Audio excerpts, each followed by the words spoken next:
Loofah chips. Drunken Pete reporting. Fuck. Oh my god. Welcome to possibly the first ever edition of Fuck My Life. Yes, fuck my life. I'm talking about this Saturday. Well, this Saturday, my sister's fiance came to town, arm scratcher, and we went out to dinner. All my family, my sister's fiance and my niece and my sister, and me to a restaurant called, I'm not even going to pretend to know the name of the restaurant.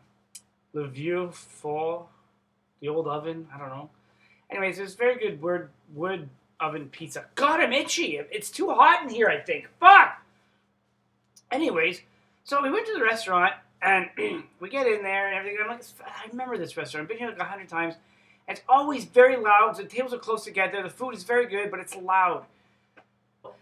We get in there, and I just hear, Peter! And it's one of my French ex-girlfriends. She's very French. And her name is Carol, and I haven't seen this girl for years. I'm surprised I never told you about this girl, okay? This girlfriend was one of the craziest ones I've had. And I met her she's very pretty. And she's like, it's also a fucking nut bar, okay? You know what I'm saying?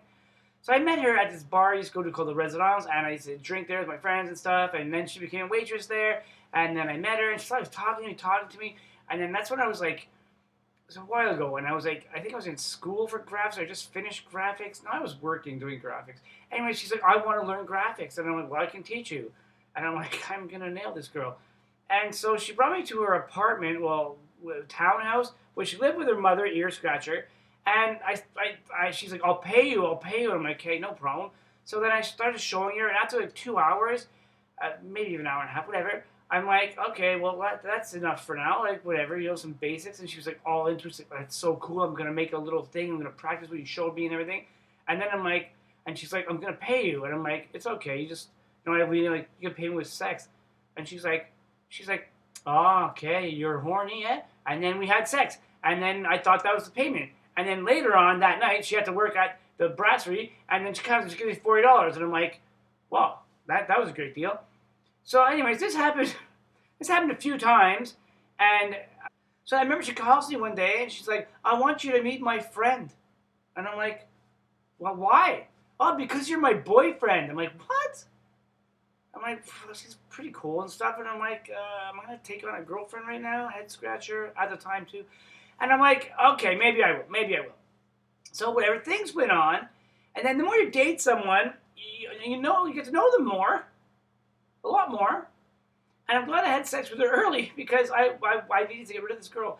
Okay, I found out that she was crazy because she always had to be busy doing something. Like, if it wasn't learning Photoshop from me, it was taking a course in bartending. It was taking a language course. It was taking a music course. She got really into music. She went to the piano. And then I'm like, are you sleeping with all your teachers? I wondered. I didn't care. And then it got crazier. Like, one day I went to her place, and I'm like, let's watch a movie here tonight, whatever. Because we really just did activities all the time. Like, oh, we're going to go do this, we're going to go do this. She couldn't handle downtime because she had a depression issue, which she did not address at all. Why is my head so itchy? She did not address this issue ever in her life, and she just didn't think it existed. So we'd sit down, and she'd be like, I hate when I'm not doing anything because I don't feel productive and that. And I'm like, would you feel more productive if we had sex? And she was like, no, not now, but no, it's not time for that. And like, I try to fill the hole in my soul. And I'm like, really?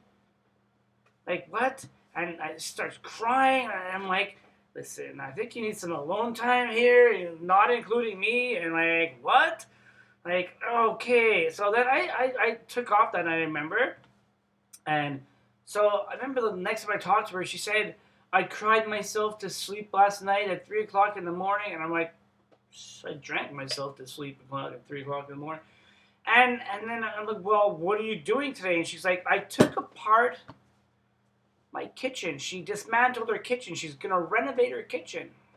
I go, well, do you know how to do that? Oh, my neighbor's going to help, okay? The neighbor was a fucking retard, okay? Who failed at doing his kitchen, and now she's gonna redo her kitchen. I'm just like, I gotta get out of this situation. The situation is just not good. It's too crazy. So I just didn't call her for a while. And then I saw her at the brasserie doing her shift, you know, and she's like, I've been so busy renovating my kitchen. It's going to be amazing. You're going to see. And then she's like, I'm sorry, I'm being a bad girlfriend. And I'm like, you know what? I'm not going to break up with her on her shift at work. That's something I would do, but I didn't. And then, so she's like, I have a great idea for us. I have an amazing idea. We're going to make money. And I'm like, all right, can you use some fucking money like always? So she's on break. She sits down with me, and she's like, I got a great idea. I have 5 couches in my basement, all leather. That's French for leather. I shouldn't say that. And she's like, we're going to cut up the couches, and we're going to make leather horse heads to sell to people in Hudson. Hudson is a place outside of Montreal a bit, and there's a lot of farms and farm people and people that do horse jumping, and there's a lot of horses and stuff in Hudson. I'm like, you want to make horse heads out of leather couches? Like, these are couches people sat on and farted on, and and sell them. I'm like, how? She's like, we go door to door, and I'm like, what kind of activity is this? The stupidest idea ever. Anyways, that was it for her. The leather horse heads threw me off. I was just like, no. Good luck with your horse heads. And this is the woman that's serving us dinner at the restaurant. Okay, so fuck my life, whatever. And then she asks for my phone number, and she gives me like a piece of paper, like a pretty piece of paper, and then she gives my niece crayons to draw. And I'm like, what the fuck is she gonna draw on? And my niece is sitting there like, I think she wants her phone number on that piece of paper, and you're supposed to write it in crayons. Okay, she's 10, my niece. And I'm like, I don't have a fucking pen on me. And I'm like, should I give her my number? I'm like, I guess I'll, should I say no? Do I give her a fake number? Like, I don't know what to do. So I just gave her my number, but I made the 3s look like 8s, kind of, like, you know? I wrote all crappy, and then I'm like, here, Jessica, draw a Christmas tree on the front. So she took it, and I'm like, okay, whatever. So she's coming around, and she passes it to me, and I see it's like, there's nothing on it. I go, you didn't draw anything on it. She goes, no, that's okay. And I open it up, and I'm like, I don't see anything. I'm like, well, I turned it around, because she put it upside down, so I didn't see. I close it, and she writes on the front, I still love you. I'm like, you fucking little bitch. Fucking ripped that off immediately. I'm like, hey, Carol, here, yeah, call me, whatever. But what a fucking disaster. Fuck my life. 10-year-old kids trying to screw me up. Like, what the hell was that? Anyways, that's it. I go out. This video of Fuck My Life goes out, and it's way too long. And I hope you stayed till the end. Bye!